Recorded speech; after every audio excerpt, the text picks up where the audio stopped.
Assalamualaikum warahmatullahi wabarakatuh, Bapak Ibu yang saya hormati. Kali ini saya akan menjawab pertanyaan teman kita yang ada di Bengkulu, ya, yang di Bengkulu.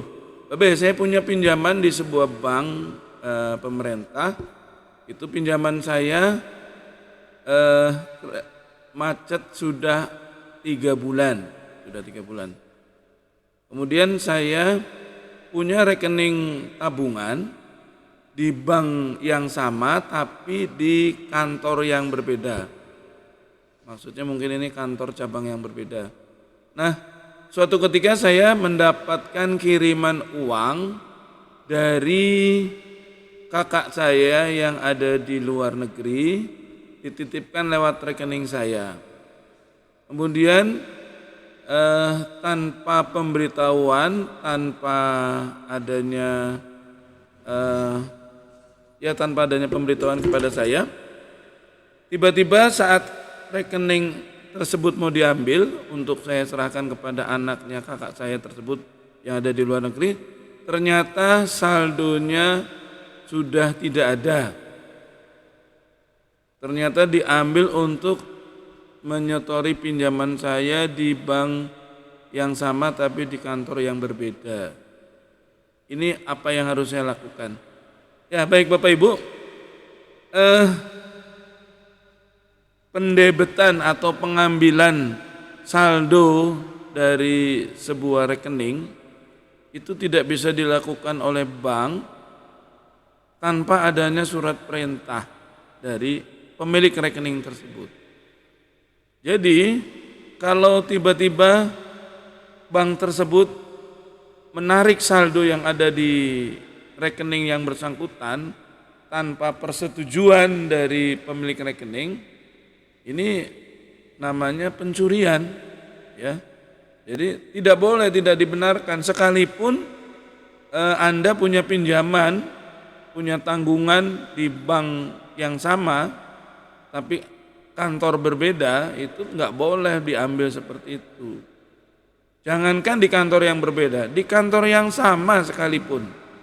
Misalnya Bapak Ibu punya pinjaman di bank tersebut, atau di bank X gitu ya katakan, kemudian dalam keadaan menunggak.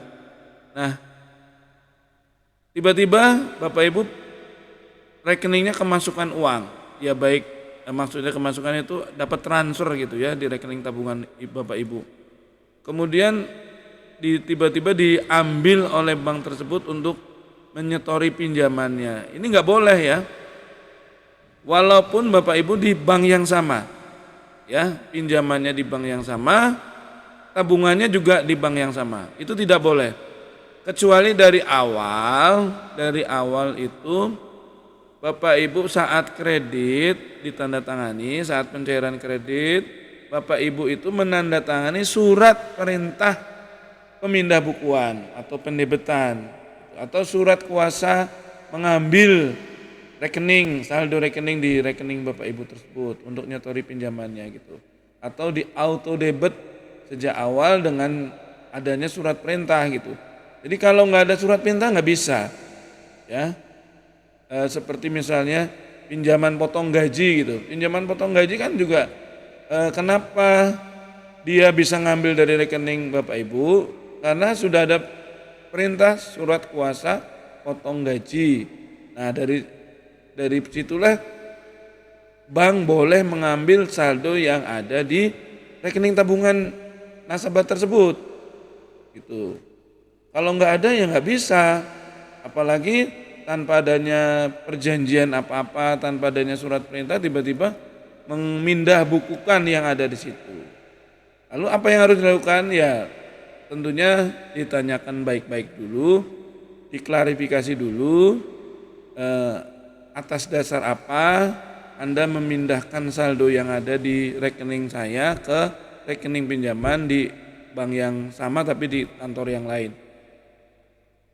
Tapi pakai tertulis ya, jangan lisan. Jadi kalau sudah datang, ini kan tadi ceritanya kan saudara kita ini sudah ke bank tersebut mau ngambil saldonya, tapi dijelaskan katanya saldonya sudah tidak ada karena ditarik oleh bank yang sama tapi di kantor yang berbeda untuk nyetori pinjaman yang macet yang bersangkutan. Nah, ini kalau sudah jelas seperti itu, buat surat yang ditujukan ke bank tersebut, ya, ke pimpinan bank tersebut, terus tembusannya ke pimpinan yang lebih atasnya lagi.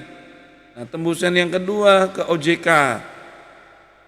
Karena OJK itu kan lembaga yang mengawasi perbankan dan asuransi. Jadi ditembuskan ke OJK biar OJK tahu. Karena di OJK itu ada bagian yang bagian namanya penyelesaian sengketa dengan nasabah. Nah, itu disurati tembusannya ke sana. Jadi ke banknya tersebut, ke pimpinannya bank tersebut, kemudian ke pimpinan bank di atasnya, misalnya kalau itu kantor cabang ya mungkin di atasnya lagi kantor wilayah atau atasnya lagi kantor pusat gitu. Kemudian juga ke OJK gitu. Kita tarik stakeholder di atasnya supaya tahu masalah ini gitu. Supaya ikut membantu menyelesaikan sengketa. Biasanya tanpa sepengetahuan kita, OJK juga nyurati kepada bank yang kita surati itu untuk menyelesaikan sengketa itu, masalah itu gitu. Walaupun sebenarnya harusnya dipanggil ke OJK kemudian di mediasi di situ gitu ya, tapi yang sering saya jumpai OJK-nya cuma nyurati ke bank tersebut. Nah, kalau itu tanggapannya tidak memuaskan, Anda bisa melaporkan ke kepolisian. Karena itu masuk kategori pencurian itu. Jadi tidak dibenarkan tanpa adanya surat perintah, bank tidak berhak. Walaupun dalam hal ini Anda punya tanggungan di situ, Anda punya kewajiban di situ, sementara di sisi lain rekening Anda ada saldonya gitu ya. Nah, tapi tidak dibenarkan bank untuk menarik dari saldo tersebut kalau tidak ada perintah dari nasabahnya atau dari pemilik rekening.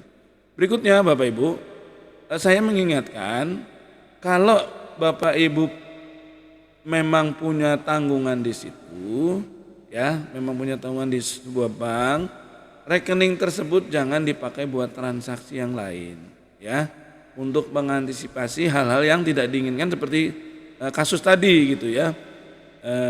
Karena ya hal yang wajar ya, ketika bank mendeteksi dia punya tanggungan di situ, kemudian dia coba cari rekening yang sama, alamat yang sama, bukan rekening yang sama, nama yang sama, alamat yang sama, kemudian ternyata identitasnya ada sama, terus ditarik gitu. Itu kan hasil iseng-iseng berhadiahnya petugas bank tersebut. Saya istilahkan iseng-iseng berhadiah ya. Karena apa? Karena bank tersebut, bank yang punya tagihan kepada saudara kita ini, pasti petugasnya searching pinjaman ini punya rekening tabungan ada saldonya enggak gitu. Ternyata dicek saldo yang berkait yang nyambung dengan rekening pinjaman tersebut, misalnya saldonya enggak ada.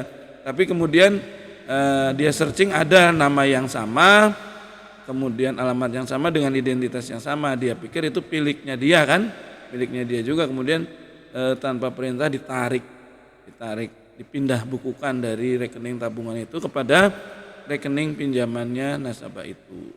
Dan itu tidak boleh, itu ilegal, ya, tidak diizinkan dan tidak dibenarkan. Yang bisa dilakukan mereka, harusnya mereka mendatangi debiturnya, kemudian minta tanda tangan surat perintah pemindah bukuan atau surat perintah pemindah bukuan dari rekening tabungannya kepada rekening pinjamannya. Jadi harus sepengetahuan debiturnya, tidak boleh ilegal seperti itu, dan itu masuk kategori pidana. Gitu ya Bapak Ibu, semoga bermanfaat. Kita jumpa lagi di konten-konten saya berikutnya, di materi-materi yang lebih menarik lagi. Jangan lupa follow akun saya, bagikan ke teman-teman, ke saudara kita yang butuhkan. Semoga bermanfaat dan jadi pahala jariah buat Bapak dan Ibu. Terima kasih. Assalamualaikum warahmatullahi wabarakatuh.